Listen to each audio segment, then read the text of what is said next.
Hi hello மக்களே, இந்த கதை இந்த ஸ்டோரி எனக்கு செட் ஆகுது, உங்களுக்கு செட் ஆகுதா அப்படின்றத வீடியோ ஃபுல்லாகவே நீங்கள் கேட்டால் தான் உங்களுக்கு தெரியும். ஆனால் இந்த கதை எல்லாருக்குமே செட் ஆகிறது இல்லை, அதுதான் பிரச்சனையே. என்னடா குழப்பற அப்படின்னீங்களா? இன்னைக்கு இன்ஸ்டாகிராம் இருக்கட்டும், யூடியூப் இருக்கட்டும், நிறைய இன்ஃப்ளூயன்சஸ், நிறைய கிரியேட்டர்ஸ் வந்துட்டாங்க. ஓகே, நிறைய விஷயங்கள் நம்ம பார்க்குறோம். அது நல்லா இருக்குது, இது நல்லா இருக்குது, சம்டைம்ஸ் இது நமக்கு பிடிக்கல, அது நமக்கு பிடிக்கல, இந்த மாதிரி நிறைய விஷயங்கள் இருக்குது. என்னடா சொல்ல வரேன்றீங்களா? நான் மேட்ருக்கு போயிடுறேன். ஓகே, ஸோ இப்படி இருந்தேன்னா இப்படி ஆகிறதுக்கு இதை தான் சாப்பிட்டேன், அப்படி இருந்தேன்னா இப்படி ஆகிறதுக்கு இதை தான் சாப்பிட்டேன் அப்படின்னு சொல்லி நானுமே நிறைய வீடியோ போட்டிருப்பேன். ஓகே, என்னோட மசில் பில்ட் பண்ணுறது கிரியேட்டின் எடுத்தேன், அது எனக்கு சப்போர்ட்டாக இருக்குது. ஓகே, நீங்கள் நிறைய இன்ஃப்ளூயன்சர்ஸ் இது அதுன்னு ப்ரொமோட் பண்ணிட்டு தான் இருக்காங்க. ஏன்னா ஒரு மார்க்கெட்டிங் பிளாட்ஃபார்மாக ஆயிடுச்சு, அதனால் ஒன்றுமே பண்ண முடியாது. ஏன்னா ஃபர்ஸ்ட்லாம் நம்ம வந்து என்ன பண்ணுவோம், ஆட்ஸ்லாம் பார்ப்போம், உட்காந்து வீட்டில் டிவி பார்ப்போம். இப்போ நீங்கள் நெட்ஃப்ளிக்ஸ், பிரைம் இதெல்லாம் வந்துருச்சு, அதுலேயுமே ஆட்லாம் வரக்கூடாதுக்கு எக்ஸ்ட்ரா காசெல்லாம் வாங்கி வச்சிருக்கோம். அதனால ஆட்ஸ் எல்லாம் பார்க்கறது இல்லை.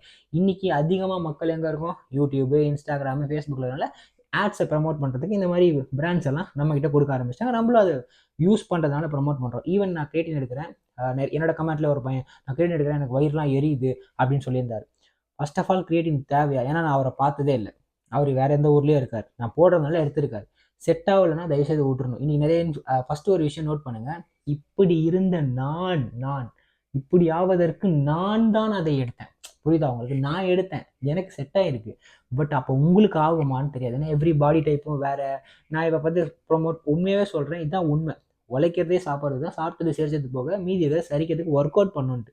நான் என்ன வேணால் சாப்பிட்றேன், ஒர்க் அவுட் பண்ணுறதுக்காக உங்களையும் எல்லாம் வேணால் சாப்பிடுங்க, ஒர்க் அவுட் பண்ணுங்க அப்படின்னு சொல்கிறது அப்சல்யூட்லி ராங். கரெக்டாக? தப்பு. ஸோ அதனால் மேக்ஸிமம் நான் என்ன பண்ணுறேன், யாரையுமே வந்து தப்பாக ப்ரமோட் பண்ணல, ஆனால் சாப்பிட்றது தாங்க உழைக்கிறோம், அதுதான் உண்மை.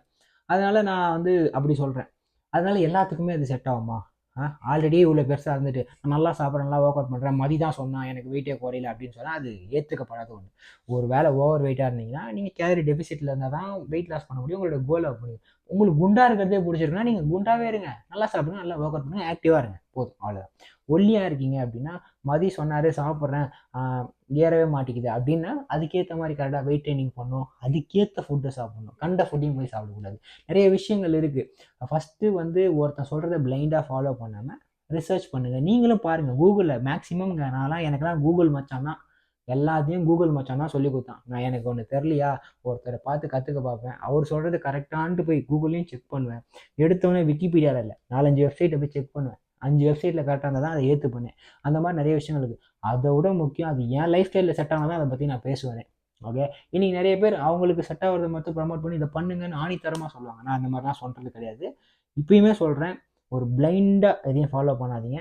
திரும்பியும் நோட்டீஸ் பண்ண இன்ஃப்ளூயன்சரை குறை சொல்லி தப்பே இல்லை. ஏன்னா marketing agency through the influencers தான் இப்போ பிராண்டை ப்ரமோட் பண்ண ஆரம்பிச்சிட்டாங்க. ஈவன் நானுமே ப்ரமோட் பண்ணிட்டு தான் இருக்கேன், நிறைய பிராண்டுக்கு அம்பாசிடர். ஸோ அதனால please be aware your self. இதுக்கு வந்து வேறு யார் மேலேயும் தப்பு இல்லை, தப்பு நம்ம மேலே தான். ஓகே, இப்போ நானுமே வந்து ஃபிட்னஸ் இன்ஃப்ளூயன்சர் கிரியேட்டர் ஆகிறதுக்கு முன்னாடி ஒரு ஃபிட்னஸ் இன்ஃப்ளூயன்சர் வீடியோவை பார்த்து நான் ஒரு ப்ராடக்ட்டை வாங்கினேன், நல்லாவே இல்லை. ஓகே, நான் அவர் யாருன்னு சொல்ல விரும்பல, பட் அவருக்கு அது நல்லா இருந்திருக்கலாம். ஓகே, அதனால அவர் அதை ப்ரொமோட் பண்ணார், அவர் காசு கொடுத்துருக்கலாம். ரெண்டாவது, காசு கொடுக்குறாங்கன்றதுக்காக எதை வேணால் ப்ரொமோட் பண்ணுறவங்களும் இருக்காங்க. ஓகே, அந்த மாதிரி நானும் ஒரு ஒரு வாட்டி ஒரு மிஸ்டேக்கை பண்ணியிருக்கேன். அந்த 8 அட்டோம் சொல்லிட்டு ஒரு ப்ரீ ஒர்க் அவுட் ஒன்று, ப்ரீ ஒர்க் அவுட்டோ சம்திங் ஏதோ, நல்லாவே இல்லை அது. ஓகே, நிறைய காசு கொடுக்குறாங்கன்னு தான் பண்ணுறாங்க போல. ஓப்பன் டாக் நான் பண்ண முடியும் அதை பற்றி. அட்டோம், ATOM, அந்த ஏசெட்எஸ்ன்னு சொல்லிட்டு அதில் என்னை கூட கேட்டாங்க, நான் அதிக காசு கேட்டதுக்கு எனக்கு தர மாட்டேன்ட்டாங்க, தேவையே இல்லைன்னு நானும் விட்டேன். அந்த பிராண்டை இப்போ நிறைய பேர் ப்ரொமோட் பண்ணுறாங்க. எனக்கு அந்த ப்ரீ ஒர்க் அவுட் கேவலமாக இருந்தது. 600 ரூபா கொடுக்குறாங்கன்றதுக்காக ஒர்த்தாக கொடுக்கணும், நல்லாவே இல்லை. அது காசு கொடுத்து நல்லதாகவே குடிச்சிட்டு போயிடலாம். நான் எடுத்தேன். அப்புறம் ஒரு பையன் சொன்னான், அண்ணா அதெல்லாம் ப்ரொமோட் பண்ணாதீங்க. நான் அப்போ தான் நினச்சேன், காசு கொடுக்குறாங்கன்னு எதையுமே பண்ணக்கூடாதுன்னு சொல்லி அன்னைக்கு முடிவு பண்ணேன். 5 இயர்ஸ் பேக் நான் சொல்கிறேன், 5 இயர்ஸ் இல்லை, 3 to 4 இயர்ஸ் பேக்கு. நான் அதுக்கப்புறம் விட்டேன்.